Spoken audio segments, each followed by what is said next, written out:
Welcome to the Newsfeed. I'm Paris Jackson.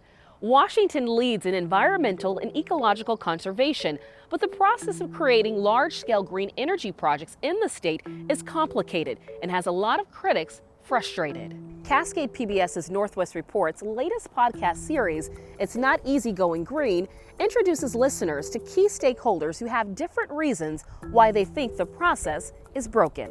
Northwest Report's co-host Malia Saed and Cascade PBS reporter Brandon Block take us inside their reporting on this complex local and global issue. It's Not Easy Going Green dives into the complex situation Washington is facing trying to tackle climate change. Why did you want to explore this in the latest Northwest Report series? We wanted to explore this really broad topic of climate change, but localize it in a way that felt digestible for listeners. I think a lot of people agree that climate change is something that we need to address, but we don't exactly know how to do that effectively. And when you look at this series that we did, you realize there's a lot of stakeholders and people who really support the efforts to address climate change, but maybe don't want to do it in their own backyards. Like maybe they have opposition to wind turbines or battery storage facilities or just other projects that they see as disruptive. And so when we heard that Brandon was working on this story, we wanted to collaborate and be able to tell it really fully. Brandon, through your reporting, you introduced us to a lot of different stakeholders. One in particular is an elder from Yakima Nation who's against a wind turbine project in the Tri-Cities. Tell us a little bit more about him. The elder I spoke to, Jerry Meninick, is his name, and he emphasized, first of all, the profound spiritual connection that the Yakima Nation has had to this area called the Horse Heaven Hills.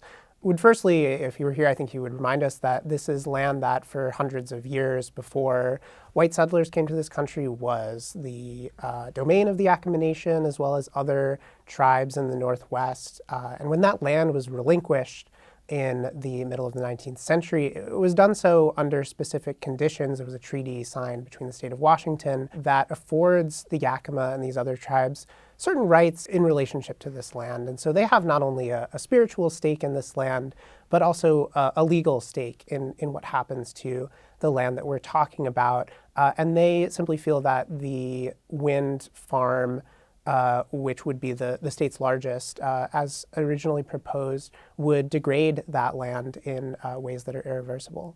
After spending months covering this topic, what was your major takeaway? To me, I was interested in covering this topic because I think it shows how differently people think, even if they are concerned about climate change and think it's a real problem.